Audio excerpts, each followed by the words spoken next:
These are the people who vote with us in the international organizations.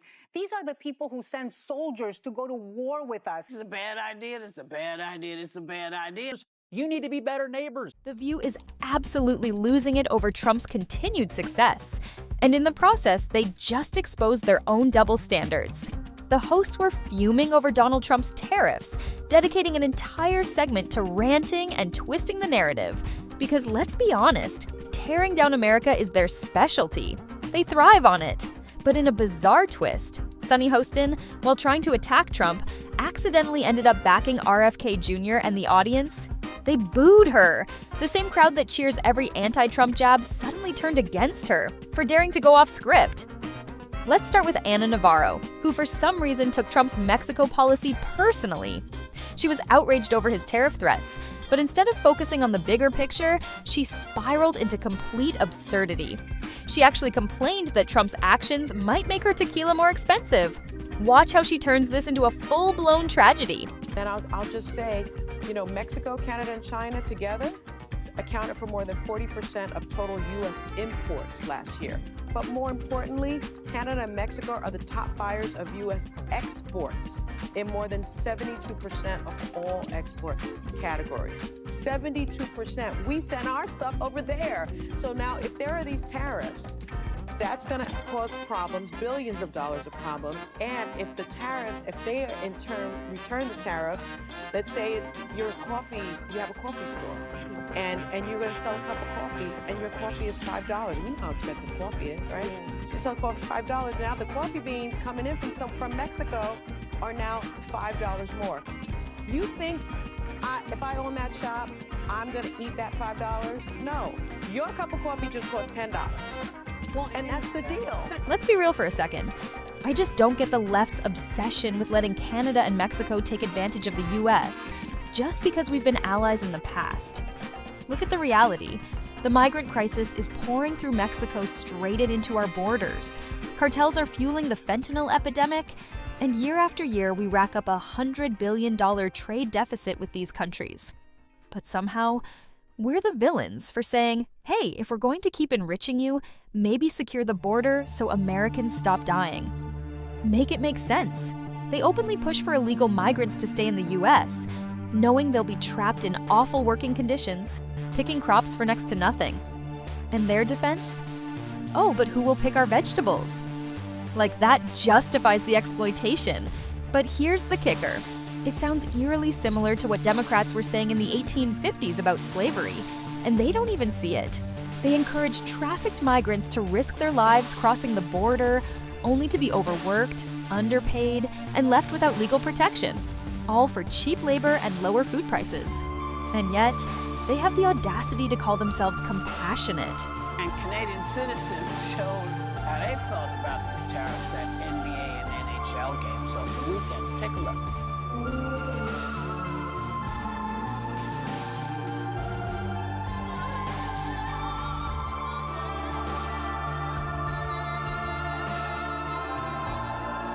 I've never seen anything like that in my life. I'm sorry. And I have to say, even the conservative media is warning about the price Americans are going to pay for this. So, I mean, everybody's saying this is a bad idea, this is a bad idea, this is a bad idea. Like almost everything Democrats do to appear virtuous and morally superior, their policies always backfire, causing more harm, more division, and more injustice than the problems they claim to be solving. But buckle up, because The View wasn't done yet. Oh no, it gets even worse from here. Get ready for the next meltdown. Sunny Hostin just gave us another reason to question whether college is a scam. And here she comes with one of the dumbest takes I've ever heard. Remember, this is a college-educated lawyer talking. She actually said, so your $5 cup of coffee, when it gets hit with a 25% tariff, is now $10. Seriously? And what makes America the most powerful nation on earth is that we have friends and allies. And it's because we engage in international trade, we don't bully our friends, we show up and give international aid. And if we stop doing that, which is what I feel like Trump is leaning into, I'm not saying that that's fully what he's doing yet, we're ceding our role of global superpower to China because they will step in, they will show up, and they will be friends to the people that we're giving not a nice signal to in Canada and elsewhere. She's the perfect example of why college can be a total scam. Schools hand out degrees to people who can't even grasp basic economics, yet they walk around thinking they're the smartest ones in the room. It's like a participation trophy for getting a diploma. And now, they act like they're above everyone else, full of arrogance but completely clueless. Every time they brag about Kamala Harris winning the educated vote, I can't help but think of Sunny Hostin. Doesn't sound so impressive when you rephrase it as Kamala Harris won the Sunny Hostin IQ vote, does it? People always ask, why do you watch The View? Simple, because they pretend to be a credible news show. But this is the reality. This is what the other side is being fed. Also like to point out that there is a reason people don't really take a lot of our things that we export, because the quality of what we put out has not always been the best. When we look at what's in our foods, other countries won't accept food from us if it's chock full of the stuff that preservatives and we allow to go through. So you can talk about making American and building American, but that also requires that we make big changes as to how we do things. Maybe R. Kenny Jr. can fix that. People are actually getting their news from The View, and that's exactly why we need to pay attention, so we can either help educate those around us or push back against this absolute nonsense. Art of War, Lesson 1, Know Your Enemy. If The View was just a bottomless mimosa gossip show, I wouldn't waste a second on it. But the problem? They pretend to be a legitimate news source. They bring real politicians on, acting like they're having serious discussions. So when their audience sees them chatting with a senator, they assume this is credible information. And that's how people get brainwashed, soaking up the propaganda these hosts push daily. That's why this matters, because people are drinking the Kool-Aid they're serving, and it's turning them into something truly dangerous for democracy. As if deporting good, hardworking immigrants wasn't enough. Revoking temporary protective status for 500,000 Venezuelans wasn't enough. And now, Whoopi Goldberg, our self-appointed philosopher of nonsense, graces us with some ancient wisdom. This time, she's explaining why we're somehow the bad guys, for simply asking our neighbors to be better neighbors. This right here sums up everything wrong with the virtue-signaling left. They're obsessed with making sure the world likes us, as if being seen as kind and morally superior is more important than standing up for ourselves. Honestly, even high schoolers don't care this much about what random people think. Maybe R. Kenny Jr. can fix that. But So, according to Whoopi, we shouldn't ask Canada and Mexico to boost border security or fix the trade imbalance, because that might hurt feelings. And if some bitter Canadians boo our national anthem, we're just supposed to sit back and take it? Oh no! However will we recover? Here's the thing, the NHL and NBA are majority American leagues. If they suddenly hate us just because we asked for fair deals, why don't they leave? Why not start their own hockey league, their own basketball league? I mean, those are their sports, right? Oh wait, they love the money that comes from being tied to America. when we are fighting, you know, in the Middle East, when we're fighting any sort of war, Canada sends its soldiers. These are the people that have been biased time and time again, that send their pilots and their planes to help us put out our fires, literally and figuratively. These are our friends, and we are treating them like trash. We are bullying them. And you know, it's as if, like, I look at this thing in Mexico and I'm thinking, okay, as if deporting good, hardworking immigrants wasn't enough. As if emboldening the racial profiling and bigotry against Latinos wasn't enough. As if revoking temporary protective status for 500,000 Venezuelans wasn't enough. As if bullying Panama wasn't enough. Now he's going to tax our tequila and avocado? Now that we have a president who actually stands up for us instead of letting us get ripped off, suddenly they don't want to be our friends anymore. Funny how that works. It was only fun when we were the ones getting screwed over.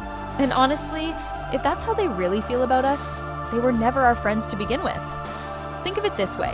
If I had a friend who only stuck around because I paid for his food, his rides, and all the fun, but the moment I asked him to pitch in just a little, suddenly, I'm the bad guy? Yeah, I'd drop that freeloader so fast. Trump got rolled by both of these countries, and no one, least of all Trump, seems to have realized it. Both the leaders of Mexico and Canada have agreed to do what they have already been doing.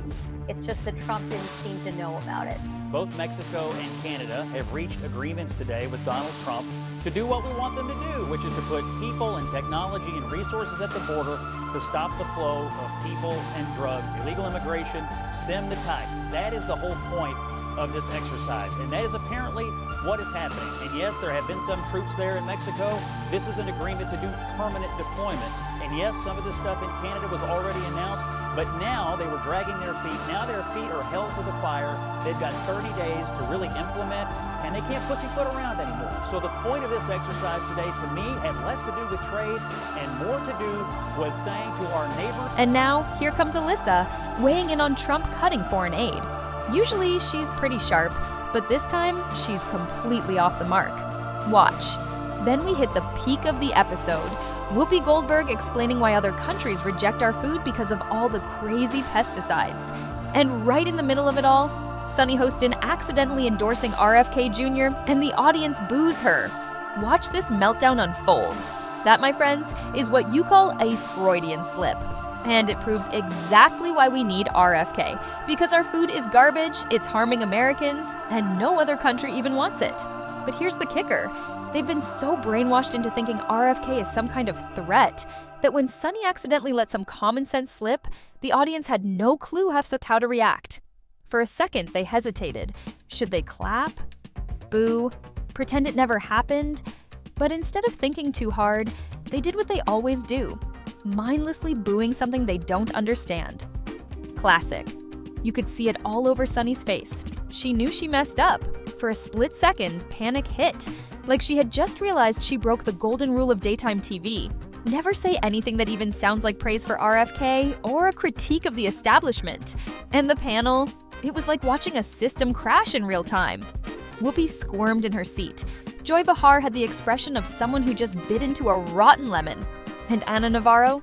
She frantically scanned the teleprompter, hoping, praying for a scripted bailout. Spoiler alert, there wasn't one. The funniest part? The audience. You could hear the hesitation. Their knee-jerk instinct was to boo, but for a split second, there was this awkward pause, like their brains were lagging. For a brief moment, they probably thought, wait, do we actually agree with that?